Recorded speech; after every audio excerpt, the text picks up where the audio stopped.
कल्पना मात्र से ही हमारे देश में पुराणों के चरित्र तैयार किए गए। रंगों और चित्रों का सामंजस्य अपनी कला के आधार पर इतने बेहतरीन तरीके से प्रस्तुत किया गया कि आज पूरी दुनिया भारतीय चित्रकला को सम्मान की नज़रों से देखती है। भारतीय चित्रकला में कल्पना के आधार पर चरित्र के गुणों और दोषों को रेखांकित किया गया है। इस पर एक विशेष चर्चा और एक विशेष बातचीत हमारे कला समीक्षक ओम प्रकाश गुप्ता जी बता रहे हैं। उन्होंने कला के विभिन्न रूप, खासकर चित्रकला के विविध आयामों पर बहुत ही गहराई से पड़ताल की है और बहुत ही महत्वपूर्ण तथ्य सहज रूप में आपके सामने वे प्रस्तुत करने की कोशिश करते हैं। तो दोस्तों, अगर आप विद्यार्थी हैं या आप ज्ञान अर्जन करना चाहते हैं तो आपके लिए ये वीडियोस बहुत ही महत्वपूर्ण हैं और आप इन्हें संग्रह करके अपने पास जरूर रखिए। तो दोस्तों, आइए सुनते हैं कला समीक्षक ओम प्रकाश गुप्ता जी। नमस्कार। आज हम भारतीय कला में कल्पना शक्ति का समावेश कितना और किस तरह से है उसकी चर्चा करेंगे। वैसे तो ये कहा जाता है कि इस दुनिया में समस्त चित्र कहीं ना कहीं यथार्थ से जुड़े हुए हैं, परंतु ये कह लें कि दुनिया में कुछ भी काल्पनिक नहीं है, ऐसा माना जाता है। हमारा ऐसा मानना है कि यथार्थ से जुड़ा होना कल्पना का उतना ही सत्य है जितना इस पृथ्वी का होना सत्य है, परंतु यह भी उतना ही सत्य है कि यथार्थ को कलाकार अपने हिसाब से, अपनी स्मृति के हिसाब से जब रचना करके प्रस्तुत करता है तो उसे ही काल्पनिक कहा जाता है।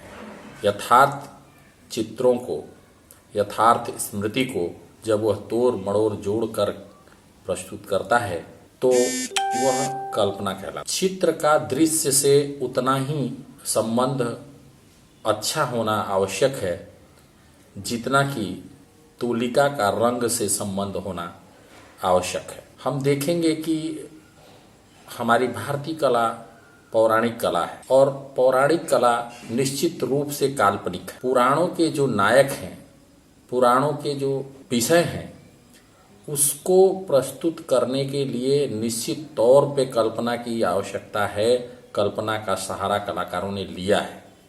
बिना कल्पना की सहारा लिए पौराणिक चित्रों की रचना नहीं की जा सकती। वैसे तो कला रचना दो पद्धति से की जाती है।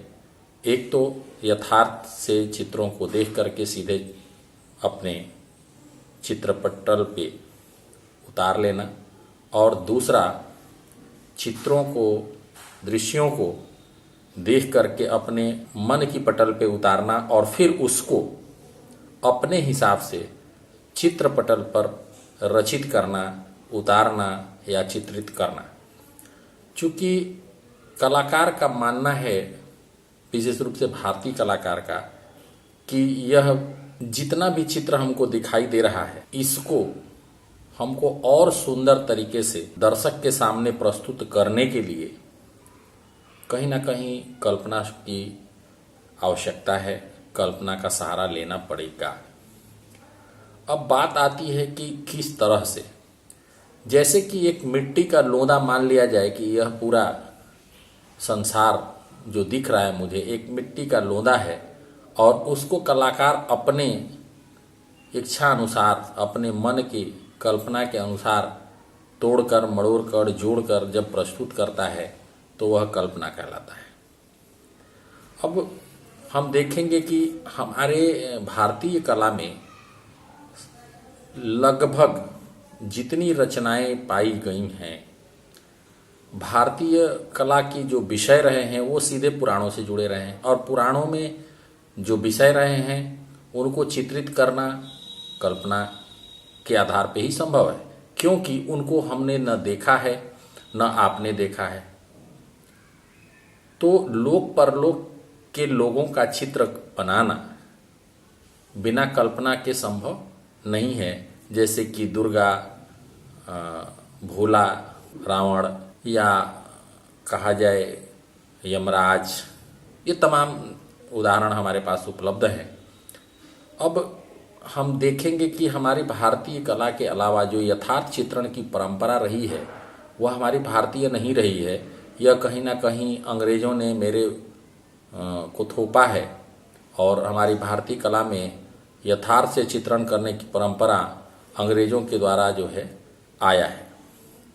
अब हम कलाकारों की कल्पना शक्ति इतनी प्रबल हमारे यहाँ रही है कि हम उसको देख करके ये समझ लेते हैं कि चित्र में कलाकार की कल्पना शक्ति कितनी मजबूत है। चित्र का दृश्य से संबंध उतना प्रबल होना जरूरी है जितना की आवश्यकता है। जब तक वह नहीं मिलेगा तब तक चित्रों में जो सौंदर्य है, विषय का हमारे समक्ष आने की परंपरा है, तरीका है, वह सब उतना नहीं आनंदित करेगा जितना आपको करना चाहिए।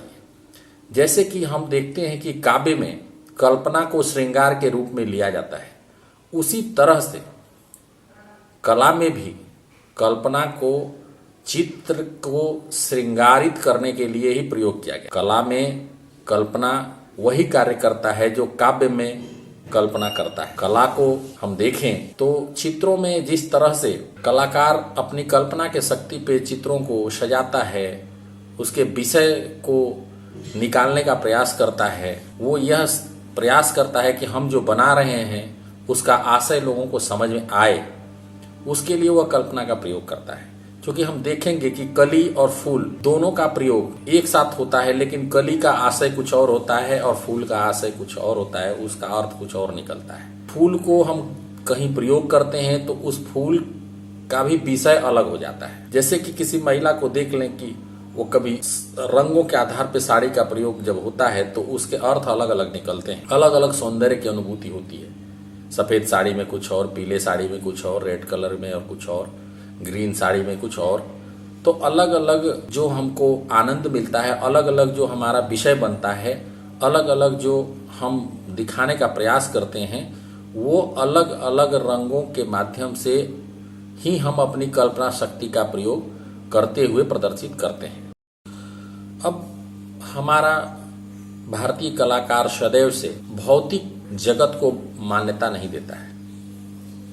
भौतिक वस्तुओं को या भौतिक रूप को उतना महत्व न देते हुए उसके आंतरिक स्वरूप को समझने का प्रयास हमारी भारतीय कला समूह, कलाकार समूह हमेशा से करता आया है और उसे ही समझने और रचने का प्रयास करता रहा है। आँख से नहीं बल्कि मन से कलाकार हमारे यहाँ चित्रण करता है।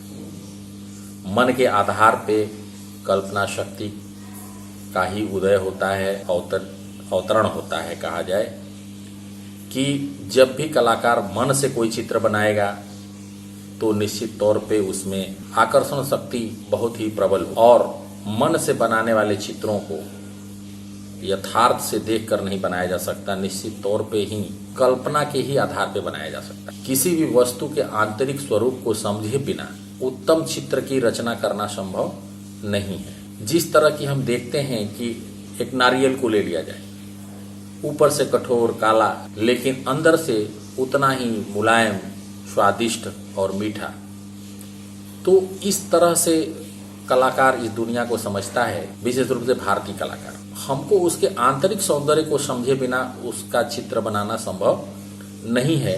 जो वास्तविक चित्रण है वो उसके को अंदर से समझे बिना हम नहीं निकाल सकते, न बना सकते हैं। अब कहा जाए कि कोई वस्तु किस तरह से सुंदर है, ये बाह्य सौंदर्य को देख करके नहीं बताया जा सकता, परंतु इस तरह के कई उदाहरण हमारे आसपास उपलब्ध हैं जो बाहर से कुछ और अंदर से कुछ और हैं। दिखते तो बहुत सुंदर हैं लेकिन अंदर बहुत ही, जैसे विष कन्या को ले ली जाए तो देखने में बहुत सुंदर है लेकिन वह विष से भरी हुई है।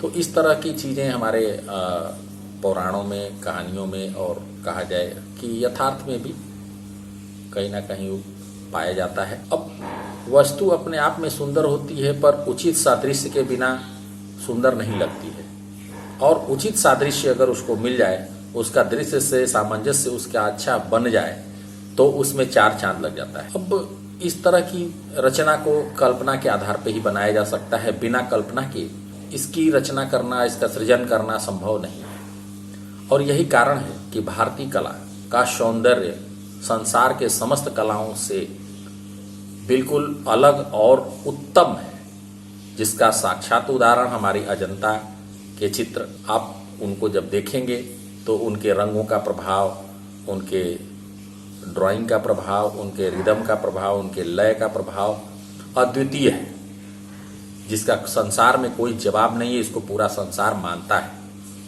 और निश्चित रूप से हम देखेंगे कि जो है कल्पना के आधार पे ही वो सारे चित्र बनाए गए हैं गुफाओं के। इसके जीवस्त उदाहरण हमारे पुराणों में भी उपलब्ध हैं और पुराणों के आधार पे ही वो बनाए गए हैं। जैसा कि आप देखेंगे कि हमारे 10 मुख वाले रावण, 10 भुजाओं वाले माँ दुर्गा, 10 हाथी के सर वाले हमारे भगवान गणेश, गले में सांप लपेटे हुए नंग धड़ंग कैलाश पर्वत पे उपस्थित हमारे भोलेनाथ, ये सर्वसाधारण को चकित करने वाले चित्र हैं। परंतु हमारे पुराणों के हिसाब से, हमारे पौराणिक कथाओं के हिसाब से यह बिल्कुल सत्य है। हम अपने देवी देवताओं का चित्रण कल्पना के आधार पे करते हैं और उनको सुंदर बनाने के लिए, उनको और सामान्य व्यक्ति से अलग दिखाने के लिए उसमें कल्पना के आधार पे अलग जोड़ करके कुछ अलग बनाया जाता है, ताकि वह सामान्य से अलग दिखे, सामान्य से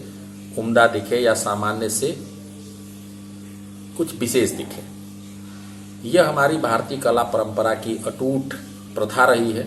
इस संसार के जो कलाएं हैं उनके अलावा भारतीय कला का अपना एक रस अलग है, और वो रस निष्पत्ति तभी होती है जब चित्र अपने आप में पूर्ण होता है। और चित्र को पूर्ण करने के लिए कल्पना का सहयोग कलाकार लेता है, और बिना इस कल्पना के सहयोग के उम्दा चित्रण करना भारतीय कला परंपरा में संभव नहीं है।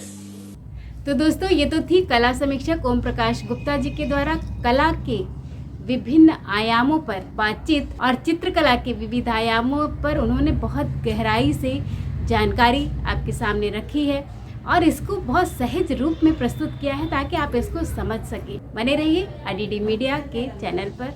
नमस्कार।